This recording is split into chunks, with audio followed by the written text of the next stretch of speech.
ప్రతి ఒక్కరి దగ్గరికి వెళ్ళి మనకు ఒక అవకాశం రావాలి అంటే వెళ్ళి అడుక్కోవాలి. అడుక్కునేదే కాక రాజకీయం జరుగుతూ ఉంటది అని చెప్పి ఒక సందర్భంలో చెప్పడం జరిగింది. అది నిజమా? ఐ మీన్ ఉండొచ్చు, హ్మ్. వాస్తవాలు ఉండొచ్చు, దాంట్లో జరుగుతుండొచ్చు కూడా. నేను ఈశ్వర్ సినిమా 22 ఈశ్వర్ సంవత్సరాలు ముందు అవును, చేశా. అవును. మధ్యలో కొన్ని సంవత్సరాలు గ్యాప్ గ్యాప్ వచ్చింది. వచ్చింది. ఎందుకంటే నాకు తెలీదు. ఫస్ట్ ఆఫ్ ఆల్ నాకు సినిమా ఇండస్ట్రీ బ్యాక్గ్రౌండ్ లేదు. నేను నా ఫ్యామిలీ అందరు మా దాంట్లో ఫ్యామిలీ నుంచి first person to be a film actor. So నేను సినిమా ఇండస్ట్రీలోకి వచ్చినాక నాకు గైడ్ చేసేవాళ్ళు ఎవరు లేరు. సాఫ్ట్వేర్ నుంచి డైరెక్ట్ రావడం. సాఫ్ట్వేర్ కి తర్వాత వెళ్ళా. ఫస్ట్ యాక్టింగ్, ఫస్ట్ యాక్టర్ గా వచ్చిన తర్వాతనే సాఫ్ట్వేర్ కి వెళ్ళా. సో ఒక యాక్టర్ గా నేను ఈశ్వర్ సినిమా తర్వాత గౌతమ్ ఎస్ఎస్ ఇవన్నీ చేస్తున్నప్పుడు నాకు ఆఫీస్లోకి వెళ్ళి వాళ్ళని అడగాలి ఆపర్చునిటీస్, నాకు ఏదైనా అవకాశం ఇవ్వండి, లేకపోతే నేను ఆడిషన్స్ ఇస్తా, ఇవన్నీ నాకు అప్పుడు తెలియదు. నన్ను గైడ్ చేసే వాళ్ళు కూడా లేరు. ప్లస్ ఇంకోటి ఏంటంటే నాకు సరే మనం ఇంత పెద్ద సినిమా చేసాము, మన గురించి చూసారు మోహన్ బాబు గారు, వీళ్ళు పిలిపించి సినిమాలో అవకాశం ఇచ్చారు. అలాగే అందరూ పిలిచి మనం చూసాం కదా. నా పాయింట్ ఏంటంటే గర్వం కాదు, మనం వెళ్ళి వాళ్ళని ఇబ్బంది పెట్టి సార్ నాకు అవకాశం ఏంటారు, వీడు ఆఫీస్ దాకా వచ్చాడు ఏదో ఒకటి ఇవ్వాలి కదా పాపం అని చెప్పి ఏదో క్యారెక్టర్ ఇస్తే అది మనకు సూట్ అవ్వచ్చు అవ్వకపోవచ్చు. దానివల్ల ఎందుకు వాళ్ళకి నిజంగా ఇతను ఈ క్యారెక్టర్కి ఇతనే బాగుంటాడు అనిపిస్తే పిలుస్తారు కదా. పిలిచినప్పుడు మనం వెళ్ళి ఆడిషన్స్ కావాలన్నా ఇద్దాము అనే దృష్టిలో నేనున్నాను. అది ఆ గ్యాప్ పెరగడం వల్ల నాకు సినిమాలు అప్పుడు లేక నేనేం చేశానంటే ఇంకా ఇట్లా కాదు, నేను చదువుకున్నాను కదా, ఆపర్చునిటీస్ కోసం ఆఫర్స్ కోసం వెయిట్ చేస్తూ టైం ఎందుకు వేస్ట్ చేసుకోవడము, డబ్బులు కావాలి, ఫైనాన్షియల్ గా మనం ఒకటి స్టెబిలిటీ ఉండాలి అని చెప్పి నేను అప్పుడు జాబ్కి షిఫ్ట్ అయ్యాను.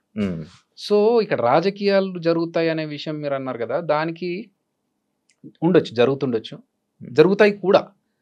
ఎందుకంటే ఇప్పుడు ఫర్ ఎగ్జాంపుల్ జరిగిందా తెలీదు అంటే నేను పట్టించుకోను, రీజన్ చెప్తా. ఒకసారి నాకు ఒక సీరియల్ కోసం నన్ను ఫోన్ చేశారు. అప్పుడు నేను అసలు సీరియల్స్ చేయాలనే దృష్టిలో లేను, బట్ జాబ్ చేస్తూ జబర్దస్త్ చేస్తూ ఉన్నాను. మంచి పీక్ టైమ్స్లో నాకు ఫోన్ వచ్చింది, ఒక మెయిన్ హీరోగా మిమ్మల్ని సీరియల్ అనుకుంటున్నామండి, మీరు చేస్తే బాగుంటుంది అనుకున్నామంటే ఓకే ఇదేదో బాగుంది. అప్పుడు నేను జాబ్ వదిలేసి టోటల్గా ఇటు షిఫ్ట్ అయిపోవచ్చు, ఎందుకంటే నంబర్ ఆఫ్ వర్కింగ్ డేస్ ఎక్కువగా ఉంటాయి కాబట్టి అని అనుకున్నాను. కట్ చేస్తే కొన్ని రోజుల తర్వాత చిన్న ప్రాబ్లం వల్ల చేంజెస్ జరిగాయండి అని నేను వదిలేసా. సేమ్ పర్సన్ మళ్ళీ నాకు కొన్ని రోజుల తర్వాత కలిసినప్పుడు కొన్ని ఆబ్లిగేషన్స్ వల్ల కొన్ని చేంజెస్ జరిగాయండి అంటే అప్పుడు నాకు అర్థమైంది, ఓహో బ్యాక్ ఎండ్లో ఏదో జరిగింది అని చెప్పి. బట్ ఏంటి, ఎవరు చేశారు, ఎందుకు చేశారు అనేది పట్టించుకోవాల్సిన అవసరం అనిపించలేదు నాకు, ఎందుకంటే తెలుసుకొని చేయాల్సింది ఏం లేదు. I left it. సో జరుగుతాయి రాజకీయాలు అనేది డెఫినెట్గా. ఇప్పుడు ఫర్ ఎగ్జాంపుల్ ఒక డైరెక్టర్ ఉన్నాడు, అతనికి తెలిసిన పర్సన్ ఉన్నాడు, ప్రొడ్యూసర్ ఉన్నాడు, అతనికి తెలిసిన పర్సన్ ఉన్నాడు. ఇప్పుడు ఇద్దరిలో ఒకరికే ఆపర్చునిటీ ఉందంటే అక్కడ రాజకీయాలు జరుగుతాయి డెఫినెట్గా. మావాడిని పెట్టుకోవాలంటే మావాడిని పెట్టుకోవాలి, వర్త్ ఎవరు అనిపిస్తే వాళ్ళకి ఆపర్చునిటీ వస్తుంది నేను అనుకునేది. ప్లస్ ఫేట్ కూడా ఉండాలి. ఇబ్బంది పడలేదన్నా? Okay, it's a part of life journey, జరుగుతూ ఉంటాయి. మనం అవి పట్టించుకొని ఇబ్బంది పడుకుంటూ మనం ఆగిపోతే ముందుకు వెళ్ళలేము. ఇలా ఆఫీసులకు వెళ్ళకపోవడం వల్ల కూడా మనకు ఆఫర్స్ తగ్గిపోతాయి కదా? 100% తగ్గిపోతాయి కాదు, రావు. ఫస్ట్ ఆఫ్ ఆల్ అంటే ఇప్పుడు ఒక స్టాండర్డ్ ఉన్న పర్సన్ వెళ్ళి ఆపర్చునిటీ అడిగాడు అనుకో, హై స్టాండర్డ్ ఉన్నోడు అడగలేదు అనుకో, మనం ఏం ఆలోచిస్తాం, హ్యూమన్ సైకాలజీ, ఇది అడిగినోడికి ఇవ్వకుండా అడగనోడికి ఎందుకు ఇవ్వాలి నేను అని ఆలోచిస్తాం. సో ఇక్కడ ఉన్న వాళ్ళకి ఇవ్వచ్చు, అలా మిస్ అయిన ఛాన్సెస్ కూడా ఉండొచ్చు. బట్ నాకేంటంటే ఫస్ట్ ఆఫ్ ఆల్ నాకు వెళ్ళి అడగాలని తెలీదు. సెకండ్ థింగ్, ఇప్పుడు తెలిసిన తర్వాత నాకు పరిచయం ఉన్న డైరెక్టర్స్ దగ్గరికి వెళ్ళి నేను మాట్లాడి అడుగుతున్నాను, ఏదన్నా ఉంటే చెప్పండి, ఆడిషన్స్ వస్తాను, నేను ఇస్తాను, ఫోటోగ్రాఫ్స్ చూడండి, ఇది లుక్ నాది, if you want we can change, ఈ క్యారెక్టర్ ఇలాంటి క్యారెక్టర్స్ అయితే బాగుంటుంది. నో రీసెంట్లో నేను డైరెక్షన్ చేస్తూ కూడా వేరే డైరెక్టర్స్ని వెళ్ళి కలిసారు. ఎందుకంటే నా అంబిషన్ ఏంటంటే సినిమా ఇండస్ట్రీలోనే ఉండాలి, ఇక్కడే పోవాలి. సో వేరే పెట్టుకోవద్దు మైండ్లో అని చెప్పి, అందుకనే ఆడిషన్ తెలియనప్పుడు నేను వెళ్ళలేదు, తెలిసిన తర్వాత వెళ్ళి కలుస్తున్నాను. వేరే డైరెక్టర్స్తో మాట్లాడుతున్నప్పుడు ఓకే ఏమైనా ఆపర్చునిటీస్ ఉంటే ఇప్పటికైనా. సో తెలిసిన తర్వాత అడుగుతున్నాను, అట్లా అని చెప్పి వాళ్ళని ఇబ్బంది పెట్టడం కదా. ఇప్పుడు వాళ్ళు ఏంటి, అరే పాపం అడుగుతున్నాడు చాలా రోజుల నుంచి వెంటపడుతున్నాడు కదా, ఏదో క్యారెక్టర్ ఇచ్చేయాలని చెప్పి ఇచ్చారనుకోండి, అప్పుడు ఏంటి అక్కడికి వెళ్ళి గుంపులో ఒక నలుగురిలో ఒకరు నిలబడాలనుకో, అప్పుడు మనకు సాటిస్ఫాక్షన్ ఉండదు. చేయవన్నాలంటే ఒకళ్ళు వచ్చినా కూడా గుంపులో అంటే దానికి ఒక రికగ్నైజేషన్ ఉండాలి. 22 సంవత్సరాల నుంచి ఉన్నాను ఇండస్ట్రీలో, అట్లీస్ట్ మొన్న తేజ గారిని కలిసా, మాట్లాడినప్పుడు నేను జబర్దస్త్ చూడనమ్మా అన్న. పర్లేదు సార్ అందరూ చూడాల్సిన కంపల్షన్ ఏం లేదు, అందరూ ఒక్కొక్కరికి ఒక్కొక్క ఇష్టం ఉంటుంది అంటే, సరే ఎలాంటి క్యారెక్టర్స్ కావాలి అనుకుంటున్నావు నువ్వు యాజ్ యాక్టర్ అంటే, సార్ 22 సంవత్సరాల నుంచి ఇండస్ట్రీలో ఉన్నాను, ప్రభాస్ అన్న క్రేజ్ ఏంటో తెలుసు మీకు, అదే సినిమాతో నేను స్టార్ట్ అయ్యాను, కొంచెం అన్న మనకు పేరుండి గుర్తుపట్టేలాగా నాకు ఒక రికగ్నైజేషన్ వచ్చే క్యారెక్టర్, అరే ఈ క్యారెక్టర్ భలే చేశాడరా అనే క్యారెక్టర్ ఉంటే ఓకే సార్, అది పాజిటివా నెగిటివా ఏంటి అనేది తర్వాత. చిన్న క్యారెక్టర్ అయినా పెద్ద, ఒక్కొక్క చిన్న క్యారెక్టర్లకు కూడా ఉండిపోతాయి లైఫ్. సో అట్లా పర్టికులర్ గా కాదు, కానీ నలుగురులో కొంతమంది ఏం చేస్తారంటే, ఓకే జబర్దస్తులు నలుగురు ఉండాలి ఫ్రెండ్స్, హీరో ఉంటాడు, హీరోతో పాటు ఒక నలుగురు గ్యాంగ్ ఉంటుంది, ఊరికే ట్రావెల్ చేస్తూ ఉంటారు డైలాగులు ఉన్నా లేకున్నా, అలాంటివి చేసి వేస్ట్. దానివల్ల మన టైం వేస్ట్, వాళ్ళ టైం వేస్ట్. ఊరికే ఎంతమందికి అన్న లైఫ్ ఇచ్చినావు నార్మల్గా? పెద్ద మాట అది, లైఫ్ ఇచ్చడం అనేది. అట్లేం లేదు, ఇప్పుడు నాకు ఒకరు ఆపర్చునిటీ ఇస్తేనే నేను ఇండస్ట్రీలోకి వచ్చాను. సో మనకు కుదిరినప్పుడు ఒకరికి ఏమైనా హెల్ప్ చేస్తే వాళ్ళ టాలెంట్ చూపించుకుంటారు కదా, అంతే తప్ప టార్గెట్ పెట్టుకొని వీళ్ళకి ఇలా చెయ్యాలి హెల్ప్ చేయాలి అన్నది అలాంటి ఇంటెన్షన్ అయితే లేదు. జబర్దస్త్లోని కానీ ఇందులోనే కానీ బయట ఉన్న ఆర్టిస్టులు కానీ సగం మంది చెప్పుకుంటారు, నేను ఈయన వల్ల వచ్చాను, ఈ పొజిషన్లో ఇలా ఉన్నాను అని చెప్తూ ఉంటారు. ఏమనిపిస్తుంటుంది అన్న నీకు? అది వాళ్ళ గ్రాటిట్యూడ్ చూపించుకోవడం, వాళ్ళు మంచి ఉద్దేశంతో వాళ్ళు తీసుకున్న హెల్ప్ని చెప్పడం అనేది వాళ్ళ మంచితనం. అది నేనే చేశానని చెప్పుకోవడం గర్వం. So I don't believe in that.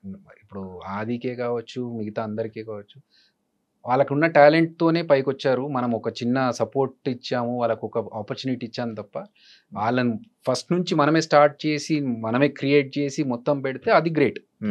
So వాళ్ళకున్న టాలెంట్కి నేను కొంచెం సపోర్ట్ చేసి పుష్ చేశాను, అది వాళ్ళు చెప్పుకోవడం వాళ్ళ మంచితనం. అది యాక్చువల్ రీసెంట్గా నేను ఒకటి విన్నది, అన్న ఇచ్చిన ఆఫర్స్ ఇచ్చిన అందరూ అక్కడక్కడ అలా మంచి మంచి పొజిషన్స్లో ఉండి మంచిగా సెట్ అయ్యి ఉన్నారు, వై అద్రే అబ్బాయి ఇంకా అలా ఉండిపోయాడు అనేది ఒకటి ఉంది, దానికి ఏం చెప్తాను?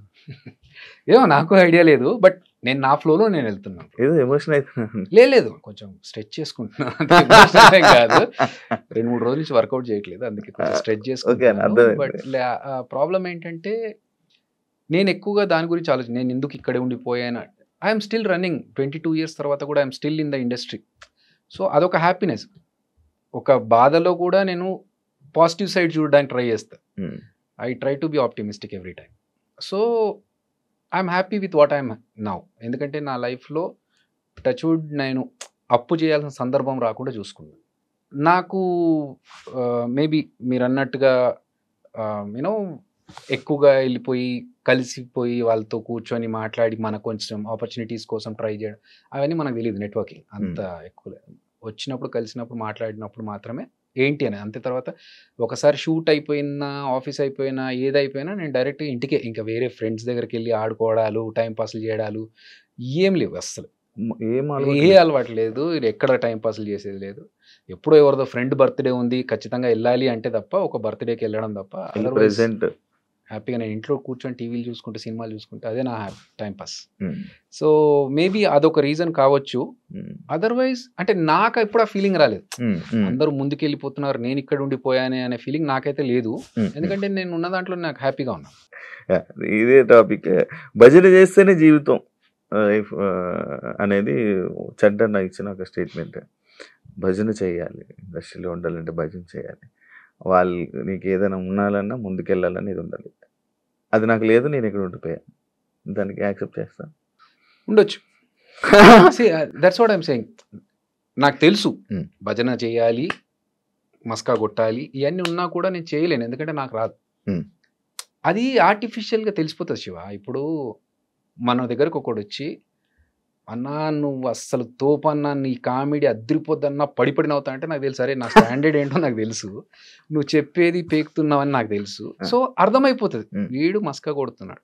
ఆ మస్కా కూడా ఏంటి, కొంతవరకు రియలిస్టిక్గా ఉంటే ఓకే, అన్నా నీ బాడీ చూస్తే జిమ్ బాడీ, ఇక్కడ అర్థమైపోతుంది. ఇది ఎగ్జాజరేట్ చేసి చెప్తారు చూసారా, మనకు అర్థమైపోతుంది వీడు కొంచెం ఆర్టిఫిషియల్ క్యాండిడేట్, వీడితో దూరం ఉండాలి. సో ఇదే థింగ్ మనం అవతలతో చేయొద్దు.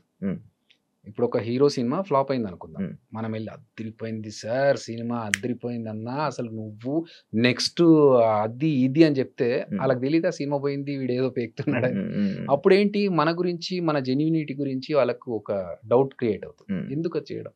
ఉమ్, అట్లాంటి విషయాల్లో నేను చెప్పకుండా ఉండడం ప్రిఫర్ చేస్తా. ఉమ్, అబద్ధం చెప్పి వాళ్ళని కన్విన్స్ చేసి మోసం చేయడం కంటే um, I rather keep quiet. Hmm. నిజంగా బాగుండి నిజంగా ఎక్స్ట్రాడినరీ అనిపించినప్పుడు వెళ్ళి చెప్తా. ఉమ్.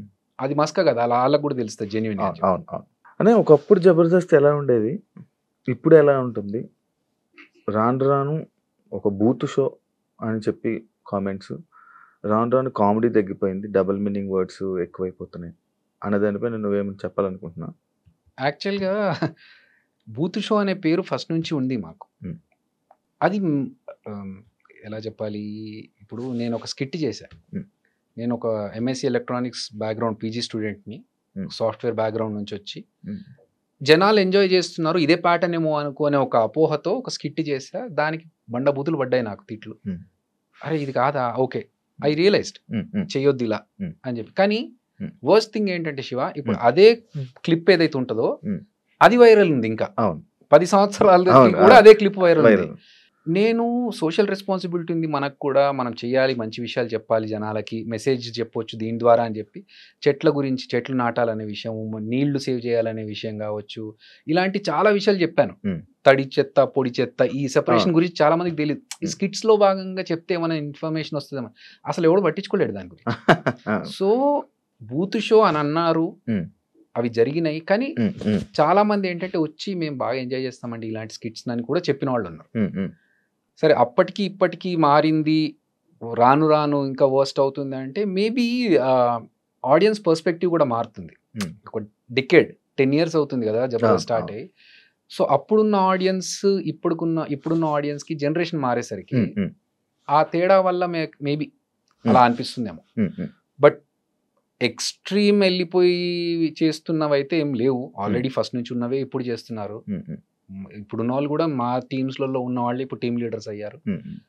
అంతే తప్ప మరీ బండబూతులకు వెళ్ళిపోయి వల్గర్గా చేస్తున్నా ఉంటే ఉండొచ్చు, నేను చూడలేదు చాలా రోజులు. ఈ మధ్య కాలంలో చూడట్లేదు, నేను వెబ్ సిరీస్ డైరెక్షన్ లో ఉన్నప్పుడు ఇంకా నాకు టైం సరిపోవట్లేదు. ప్రోమోస్ వరకు చూస్తున్నాను కానీ అక్కడికి వెళ్ళి చూసే టైం దొరకట్లేదు. కాకపోతే ఇంకొక విషయం శివ, ఇప్పుడు కొన్ని పాత సినిమాలు వస్తూ ఉంటాయి, ఆ పాత సినిమాలో హీరో హీరోయిన్ మాట్లాడుకున్న డబుల్ మీనింగ్స్ గురించి మీమ్స్ వస్తూ ఉంటాయి. ఇప్పుడు రీసెంట్ గా వైరల్ అవుతున్నాయి. అరే మనము 10 ఏళ్ల కింద మనము మాట్లాడిన మాటలు, ఇప్పుడు 5 ఏళ్ల కింద మాట్లాడిన మాటలు, ఈ పెద్ద పెద్ద హీరోలు పెద్ద పెద్ద స్టార్స్ అప్పుడు వీళ్ళు మాట్లాడినప్పుడు దాని గురించి ఎవరు అనలేదు, క్వశ్చన్ చేయలేదు. తర్వాత మనం ఏదో బచ్చగలం. ఇప్పుడు వాళ్ళ ముందు స్టాండర్డ్కి మన స్టాండర్డ్ ఎంత, వాళ్లే మాట్లాడినప్పుడు అబ్జెక్షన్ పెట్టలేదు ఆడియన్స్, ఇప్పుడు ఎందుకు దీని మీద పడుతున్నారు, దీని బూత్ షో అంటున్నారు అనేది ఒక చిన్న బాధ అంతే.